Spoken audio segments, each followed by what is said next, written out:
guys, and welcome to episode 1 of my new Graviteam Tactics mius-front series. So, I've loaded up one of the default campaigns. I cannot pronounce the name, I'm very sorry. Saur-Mogilskiy. I know it's a Russian name or Ukrainian name, and I just can't say it well. But we're playing as the Werhmact. It is August 1943, so you can see here the 28th of August, and we've been instructed to hold our positions here on the edge of Stepanovka. So Stepanovka is the main town of the main campaign, and in this scenario, which is only a 7-turn long, I wanted to keep it nice and short so I could get a full playthrough on this quite quickly, and if there's some interest for more Graviteam Tactics World War II series, I can then try some of the other DLC that I've got. You can see down here we've got our main front line with the AI controlling these orange units here, and our main defensive point of Saur-Mogilskiy, which is on what seems to be a hill looking down into a small ravine with some water flowing. So if the enemy's got any tanks, which I assume they will, looking at the amount of anti-tank we've got 2 companies of marders, so some here, some here, and we've actually got a small anti-tank company here. Further up north, we have got some engineers, combat engineers, and lots of dotted units of infantry with some infantry and their commanders here in reserve. But what seem to be our most valuable assets are these 2 companies of marders, and I need to keep them alive because if the enemy has lots of tanks, we've been also tasked with trying to push back and counterattack, taking Saur-Mogilskiy.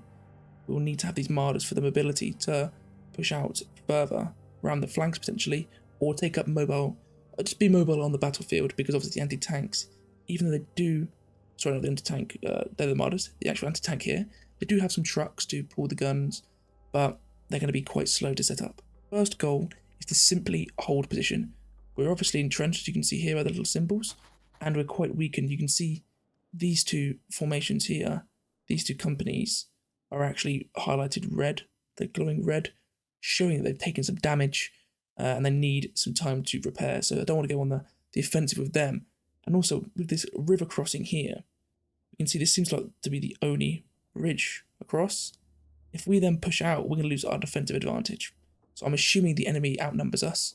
It's 1943. We know by this point the Werhmacht are struggling, and I know in the real scenario of this in real life, the Russians did actually capture where we actually are based. So it might be a tough one, guys. But I'm going to try my best to win. So let's get started. Wow. Looking at that battle map, or the operational map I should say, we can see loads of attacks on our positions. We've got massive concentration of attacks to our west trying to outflank us around Saur-Mogilskiy. We've then got an attack here on our weakened forces. You can see by the 3 question mark, that could be it's 3 different companies. We don't know what they are obviously, so it could be 3 lots of tanks and infantry, pure infantry, I don't know. But attacking in this full-on attack on Saur-Mogilskiy, it's got to be the main force, which I assume is going to have a nice amount of T-34s. Probably a lot of artillery as well to bombard us, so it's going to be a struggle, but we've got in this battle anti-tank company, a marder company, 2 infantry companies, and then the AI commander and our battalion commander here. So, let's get into it. Okay guys, so I've got my troops set up in the deployment phase. First off, I've got my commander and his men sort of stationed right here centrally in the map. So we can see we've got this nice open space here, and I want my commander to have a good view of the battlefield. So I've got him stationed here with a semi-decent view. He can see into the distance along this hillside, and then he's got a pretty decent view even when he's lowered down to see in front of him if any troops are advancing.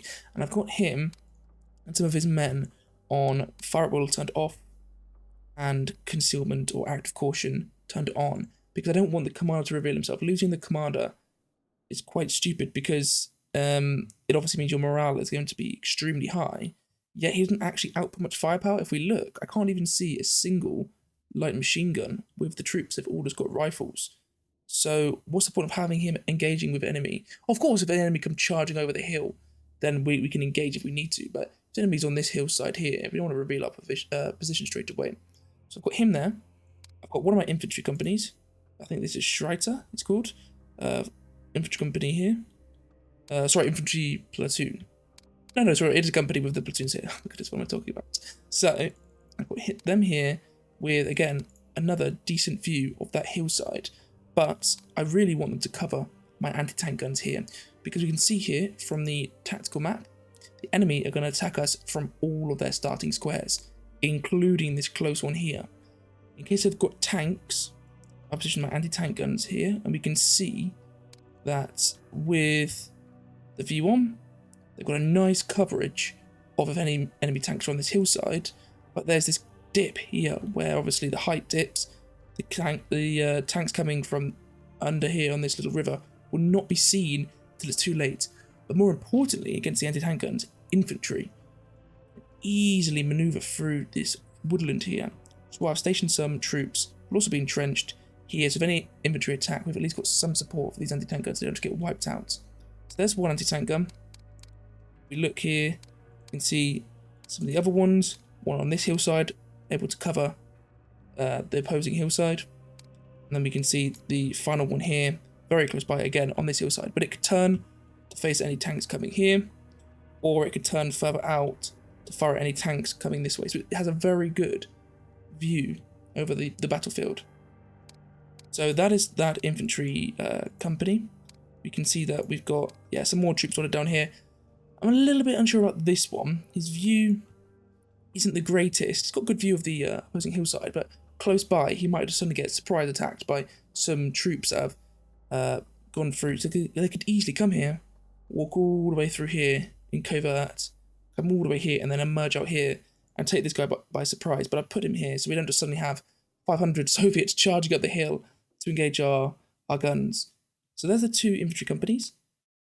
There's the commander, the anti-tank guns, finally the Marders. These, again, are my most valuable units, and we've got a lot of them as well. What I've done is started almost all of them back here. The reasoning is they've still got a view in the hillside, which is actually our hillside, but the enemy could easily push on. You can see here, yes, it's pretty far away. If we get the fire ability, we can see it's 1.5 clicks, very far. But these are big guns. If we ever look at the caliber of the Marders, they're actually 76.2mm cannons on these little half-track bases. So even if from a distance, the T-34 armour, or if they've got light T-60s or anything like that, should hopefully not be able to withstand at least some of our shots. It also keeps our guys safe, because if we get engaged by any enemies standing on this hillside, they could easily wipe out our Marders. I just want to have these guys, they're mobile, I can move them wherever I want, back here if I need to. But if we get absolutely shelled, which I think we will get absolutely shelled on all these red tiles representing all the houses, these guys should hopefully be just out of the way. So I'm going to put them on stay concealed. I'm also going to turn off fire at will, so if we can try and keep them concealed just for a moment, to judge where the enemy's coming from. But I have positioned, as we can see here, a Marder, which has a good view. Again, quite concealed. It's within some trees, behind a fence. It's a little bit more, because it's not just fully out in the open, but it's got a brilliant view of the whole battlefield, apart from, again, this ravine here. But anything that's coming from this ravine, if it pops its head over the hill, and the Marder's still here, it would be in such close range that the Marder would probably one-shot it. And then I've got my final Marder over here in these sunflowers, nice little sunflower cover. And we can see this one also has a good range, this time on the flank here, closest with our anti-tank guns. So guys, that is the deployment. We didn't have too many units to play around with. We had 4 companies and then the battalion commander, but we're up against a lot of units and we've got too much ground to cover. You can see I've actually already conceded a lot of ground, because if I was to come here in this territory here, while we've got great view, we're getting shot at from 2 sides. The amount of infantry we have and the amount of probably artillery and infantry they have, it would just be devastating, and we'd just probably lose there and then. Whereas tucking into this corner where we've got a little bit more cover, we can consolidate our force to cover 1 flank instead of 2 flanks, and this is giving us more chance for success. So I'm going to go into the battle and we'll just see how it goes. So guys, I've started the battle. Look at that. In the distance we can already see the Soviet flares being launched. which clearly indicates that they have, I don't want to say spawned, that is not the, doesn't sound very correct. They're at least deployed along this hillside. But saying that, that is metagaming by seeing them flares, because my troops obviously can't see those flares, otherwise they'd know the enemy was here. Or the game maybe just doesn't simulate those flares as actually being something that can be identified by your troops, because we cannot see any enemy yet. But we know as the overseer that the enemy is in that tree line. So my main concern is the enemy tucking close in this ravine along this woodland, and then sort of sneaking up, maybe in concealed mode with acting with caution, and so we won't actually see them until they just pop over this hill, because the game simulates concealment very, very well. Oh, by saying that, they're not being very concealed about the fact that they're bombing the crap out of us. Well, it's not yet. I'm assuming. Oh, yeah, here we go. Here's the big bombing. I'd say I'm sure it's going to start up soon. Here we go. We can see that, as I predicted, they're bombing, particularly in the middle of our spawn. I assume they're targeting. They think we have artillery set up in these areas, and the troops hidden in the houses. So hopefully my martyrs back here are safe. They're obviously nice and tucked away. Any shrapnel that would hit shouldn't do any damage unless they actually hit from behind. So hopefully they're nice and safe back here. Yeah, goodness, I would not want to be in between these artillery rounds. There we go, guys. In the distance, we can see it. Two, what looks to be KV-1s. They look quite too big to be T-35. Let's have a closer look. So I flew way too far over them, but yeah, 2 KV-1s. And they are probably around about 3 kilometers out. So if we have a quick look, get the UI back up here, and then we select just one of our troops, and then the showdown of fire. So from those troops, they are 1 kilometer out. From our Martyrs, who were the one to actually deal with them, they are 2 kilometers out. So not 3 kilometers out, a bit overshooting there, but 2 kilometers out. And spotted some troops here. Let's have a quick look. So they are coming to that ravine, as I stated, but they've been spotted just as they're crossing the line here. And my men, if we have a look here at the hit markers, it's not saying any of our guys are engaging, but no, here we go. We got our MG, I assume 38, but it might be 42s. Let's have a quick look. B40 there. MG 38, here we go. Engaging at them in the tree line, but as they approach further and further, we're going to lose sight on them as they hit this hill, and then they will disengage us up front. So we won't get that much range, which will be worrying, because if they get too close, they might have like PPSHs or whatever to really rain fire on us, and we can see some smoke here. So what is this side? I think this is the south. Is it southeast?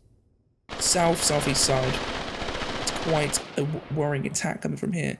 Lots of potential. I also put my cheeky little UI back on. You can actually see they're moving some big guns. Well, they look big guns from over here. If we have another quick little inspection, what are they? The anti-tank guns or the artillery pieces? Yeah, okay, no, they're not actually that big. They're small little, one small anti-tank gun, and then I don't even know what this is called, but it's like I want to say like half mortar, half cannon. Oh, and actually, with our fire indicators on, we can see that our anti-tank gun here can actually hit them, and I don't have a problem with that because it should have some HE shells. And if we can get a shot off on one of these things, that'll be pretty devastating for them. We can also see back here with, again, the cheeky little UI on, is a convoy full KV-1s. Now that is very frightening. My beautiful Pack 40s over here. Are they Pack 40s or Pack 38s? I'm not actually sure. They can deal with the KV-1s, but I don't know if they can deal with them at 2 kilometer range or 1.5 kilometer range. Especially head on. So that is a worry. A big worry, actually. And my infantry can't deal with them. So I might just literally, unless a huge wave of infantry also comes this way, I might have to keep my men concealed and just literally let the KV-1 roll over us. Maybe we can detract some with some anti-tank grenades. If I quickly get the UI back on, do we have the anti-tank equipment?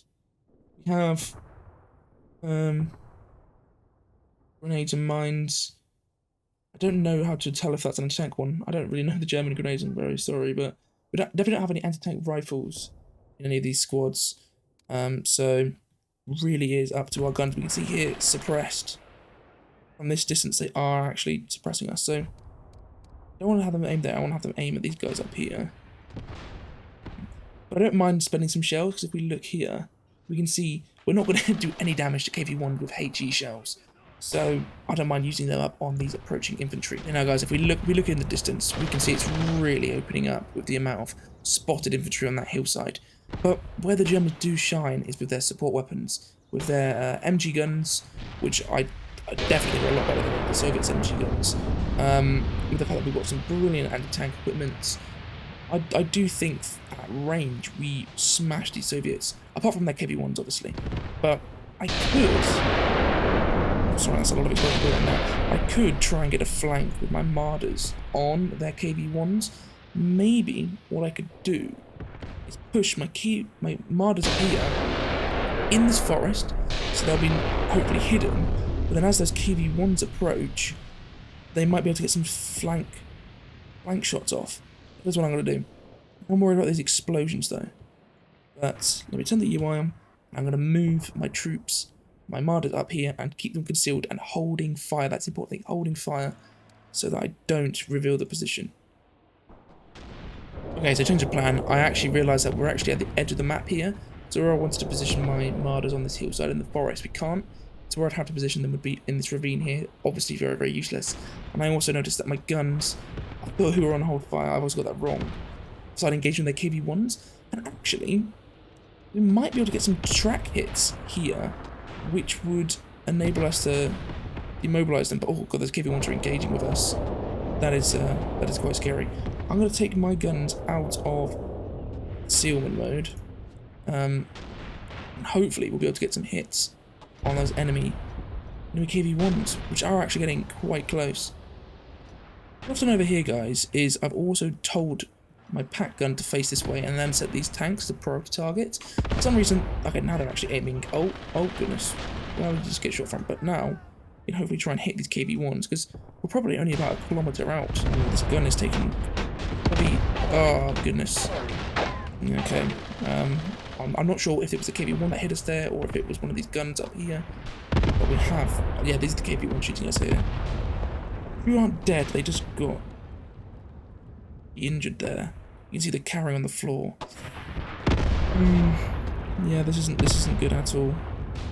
Those KV-1s are causing us some issues. Guys, look at this. Look at this. Our Marders have been hit with direct artillery fire. This Marder, the crew, they're still alive. But look at this.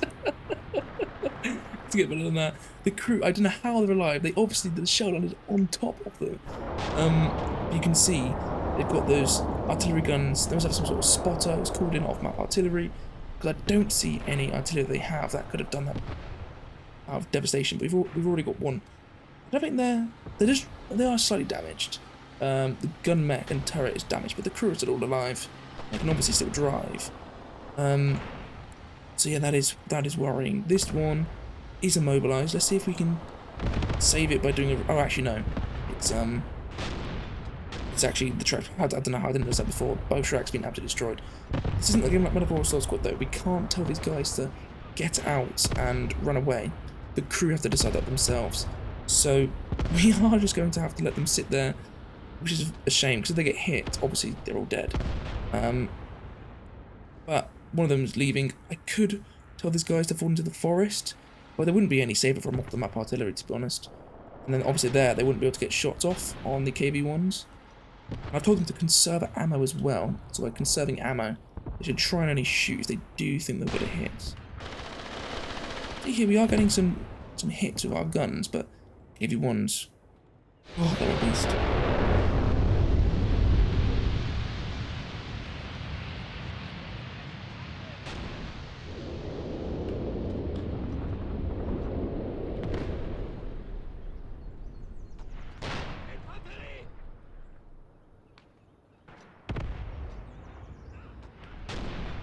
Hey guys, so you can see I've just been a little bit too aggressive with the positioning of my anti-tank equipment. This gun was completely exposed here. Not by infantry, purely by the KV-1 charging over the hill, and I think particularly these guns here that could rain down on it. Lost that one. We also lost our other anti-tank gun that was pushed more up on this side. I can't see it exactly, but it was somewhere over here. And we also lost a Marder here, which again, I assume he got hit by one of the KV-1s or one of the anti-tank guns over there. I don't know if we look at the Marder. I don't know which one it was. You can actually see none of the crew died. We've got all 4 crew left, but they're just in panic and running away. Probably took a direct hit. Yeah, guns, sights, tracks, and they ran. But the crew being alive is at least some sort of positive.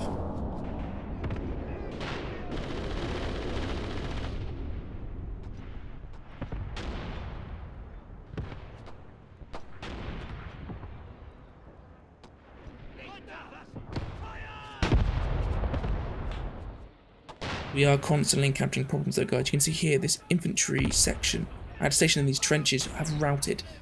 By looking at their numbers, they don't even look like they've taken many casualties at all. And if we look in their trenches, struggling to find a single dead body. Yet they've retreated.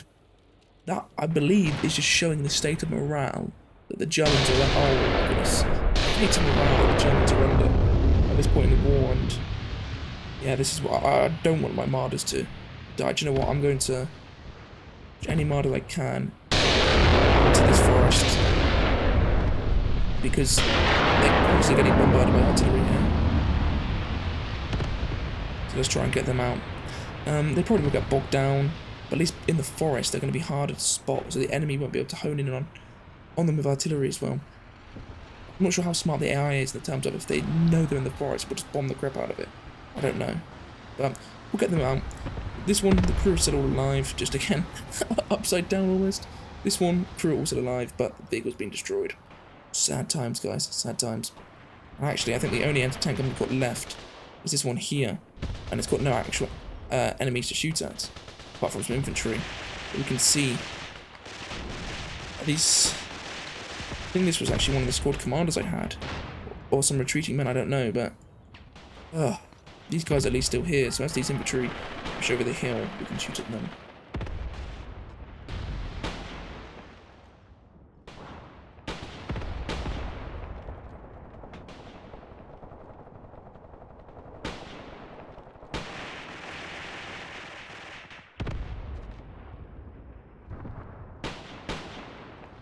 You can see here, I was very right to move my guns away.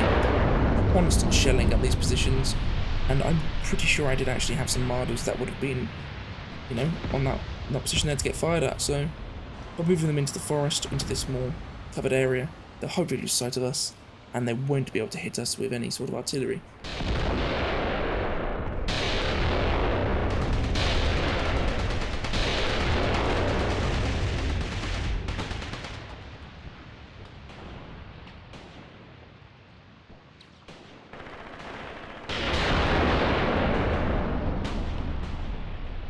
I'm thinking about is I had a stationed platoon covering the east flank up here. They did say they would attack. The only thing that's come from the east is these KV-1s I've seen. So I am giving these troops deployed here, because if no one attacks, they're going to live to fight another day. If I try and push them forward, they're just going to get annihilated. If I try and move them back, we do get attacked from this eastern flank, we're going to be completely exposed. So I'm going to leave them here, but so far, nothing on this flank. Whereas the main concentration seems to be over here. You can see MGs are still putting out some fire on enemies over here. So we are holding this flank nicely, but we did lose. They actually have recovered. So I could try and put them back. Actually, I'm going to put them back because I don't want the Soviets to push into these trenches and then throw grenades onto my guns. So I'm going to move these guys back into the trench, and hopefully this time they won't rout. But where is their commander? The commander's here. These guys are also routed as well. Everybody's just routing. Okay, I'm going to move these guys back up.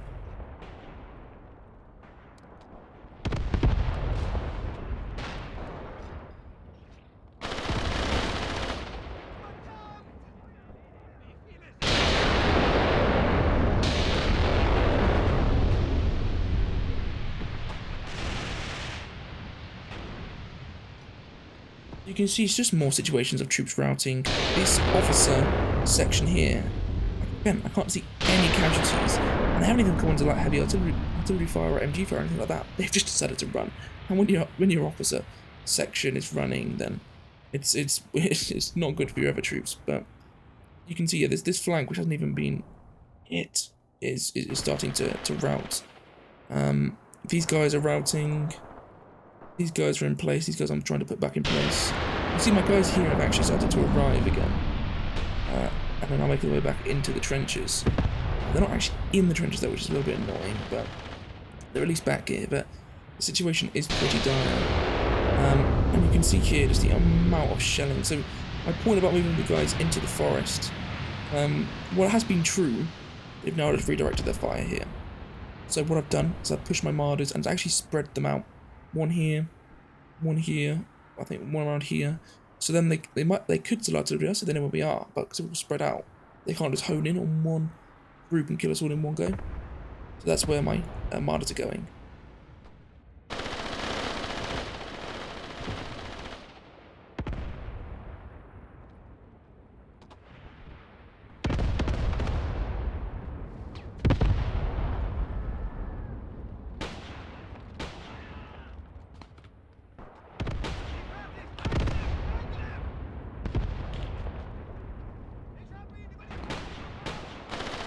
One thing that you can see is our Marders have just been destroyed, completely destroyed, and I don't think there's much I could have done with them, to be honest with you guys.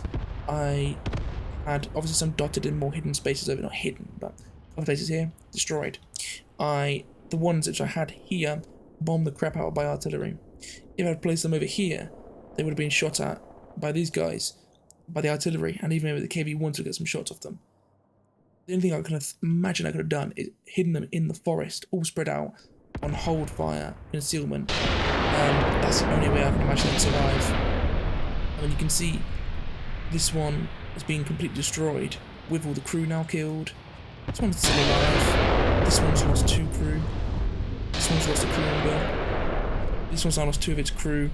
So we've actually only got 2 that have its crew left, and that are, functioning.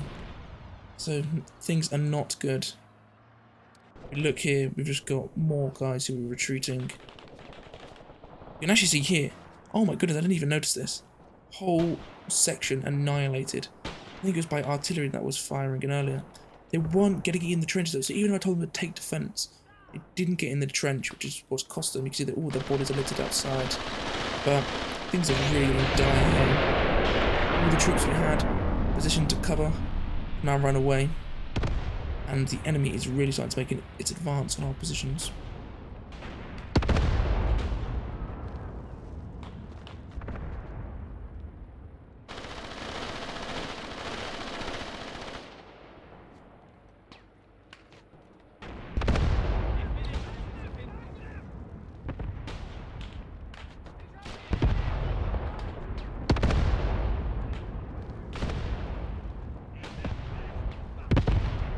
Too little too late, but I am telling Maya, yeah, we're just getting absolutely shelled to oblivion here. But I did tell my anti-tank crew to pick up the gun and just try and get out as far as possible, because we're not actually taking any direct fire from infantry. It's just these guns over there which are causing us absolute havoc. My guys can try and just get away here, get back. We can at least save 1 anti-tank gun. And because then it will be hidden up here in the bushes, when tanks do roll through, we then have something that's within 100 meters that can hopefully try and disable quite a few of them. Our own MG guns are firing. What are you doing, guys?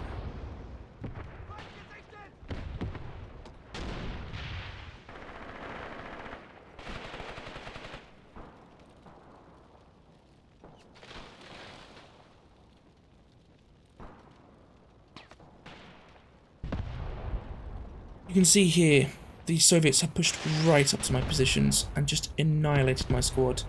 I did actually have some anti-tank crew here, I didn't even know that. They're all dead now. They've actually surrendered. The one guy left surrendered. We had 2 anti-tank rifles here. So that was in our main commander squad. We also had our little gun here, but that just got completely destroyed. So we lost that. On this side, Schreiter struggling. We've lost a lot of men here. The squad's gone down from 10 men to 1. Just an MG going left. Here, gone from 10 men to 3. This squad has spent half the battle retreating, so they're still all alive. With the Soviets really pushing on us now, stuff is really bad, and we're too suppressed to be able to pull out and actually fire at them. So we're just letting them get closer and closer and closer. I'm thinking it might actually be worth pulling back. We're actually getting some MG fire off from these guys. So they actually are providing some utility now. Because any of the Soviets who are pushing up on this hillside are actually getting engaged. But I am thinking of pulling back. Now they're also engaging on this hillside, but I am thinking of pulling back. Maybe retreating this flank into Saur-Mogilskiy itself.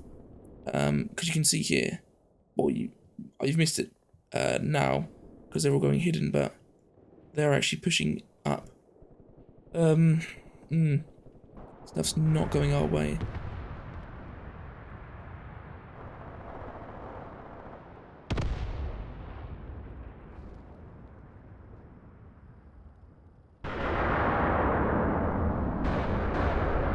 So for however risky it was, I did actually manage to retreat my pack gun. With actually still 4 crew left. So even though they took so much shelling, the crew got back together and rolled the gun out of there. I'm very happy with that. I put them hidden in this sunflower patch here. I just want to keep them on hold fire. They can't do anything. They're not going to dent these KV-1s.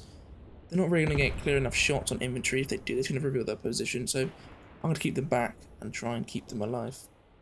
My infantry here, who I've told to push up to their old trench. Wow, you can actually see they've killed some Soviets who they've encountered here. If you have a look, they're on 9 of 10 men. Yeah, as I said, they've killed some of the Soviets. If I can try and retake that trench there, and then we can try and get some shots off on any of the Soviets who'd be pushing in from these houses here. It's very risky, and I might just lose this whole... Yeah, we can see they're taking small arms mortar fire there.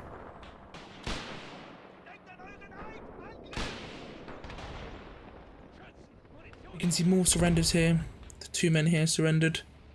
The company commander here fully surrendered, with our phone line layers in retreat. So yeah, that is the company commander for the infantry retreated. I can't imagine how the infantry platoons are feeling with their main commander gone. But they probably even know there's no phone line connections. My men also have reached this trench, but again, I'm not sure why Graviteam tactics struggles to entrench the troops once they've actually come out of them. I'm really not sure what more to do. If they won't get in the trench, that's going to give us a massive disadvantage. But saying that, it's not going to make or break this battle at this point. I don't think there's really much we could have done to make this battle work in our favour. We can see here the infantry have pushed right through our trench positions, and they're actually now coming closer to Saur-Mogilskiy itself. Which, to be honest with you, I think they'll take quite easily. We've got no infantry support here. The guns have opened up actually. We are getting a little bit of shots off on them, but the tanks are rolling in very close, and we've just got nothing to deal with them.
I don't know when, I don't know how, but we have neutralized a KV-1. We can see a massive hole here where, oh actually, and one here, where the tank's been struck and the crew have bailed. So we at least took out one KV-1. And from the angle, I'd assume that that was from the Marders here. I don't remember my packs ever really engaging with the KV-1s. But at least we can say we did take out one KV-1. You can also see here, the enemy, for whatever reason, pushed up two small anti-tank guns. And thankfully, the infantry here have come in clutch. And they have been engaging heavily on the enemy pushing up here along this road. You can see the amount of casualties taken on this road. I think it's all due to this infantry here, so yeah, we are at least holding on there, but guys, I'm getting ready to click the retreat button. We've just had a devastating loss here. Lost all our Marders, all our pack guns. We have, lost most of our infantry. We were outnumbered probably 2 to 1, 3 to 1. The enemy aren't even done. They've got plenty more tanks. You can see in the distance here. Got some KV-1s there. Looks to be KV-1 in the distance as well. They've got loads of, they've even got tanks all the way in the distance there that haven't even been utilising. So now they're pushing in on Saur-Mogilskiy itself. Can't even see them because we don't have any visuals from our infantry, but infantry have been pushing up Saur-Mogilskiy, so we're already going to lose the main point that was for this campaign. It's a tough one. I think I've missed already my window to try and clutch this campaign by losing all my anti-tank equipment. And I'm not, again, like I said, I'm not sure what I could have done about that, apart from simply hiding them, not engaging them at all, because even if I did engage them just once, it reveals the position, the enemy artillery strike.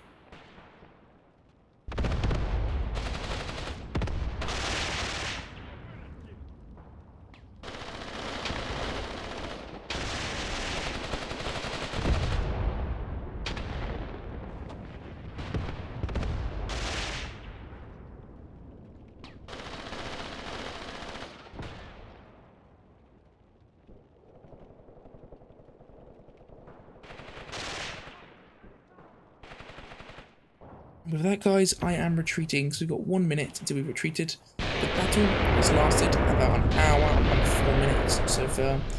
And yeah, I've done terribly. I've done a really, really bad job. But I do think that I would have to have some serious prior game knowledge of what this scenario would be like to do any better, as well as have some luck on our side, because the enemy seriously outnumbers us, has better equipment than us, better support, such as artillery, mortars, and it's been a tough one. But we've at least got this squad, which is mostly okay. They're completely wiped out there, but we've got 6 men here, 8 men there, and 7 men there. Everything else, command, completely gone. Schreiter, completely gone, apart from the actual commander himself. The anti-tank Marder squad, completely gone. There's still some crews left, but a lot of them are dead, and all the vehicles are either destroyed or immobilised.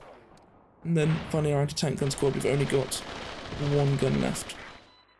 And guys, here are the battle results. So the enemy had double our men, and they did actually still take a decent amount of casualties. They took 87 casualties compared to 121. We lost 87% of our guns and equipment, and we only lost 27%. See here, the enemy lost predominantly scouts, but then he had someone out there anyway. Yeah, they lost 3 tanks, they lost 4 guns, they lost some trucks, but we lost 6 in total there. And in terms of the actual loss of the weighted area, we lost the entire map because we retreated. So, a devastating blow for us, guys. I'm not sure we'll recover after this one, to be honest with you.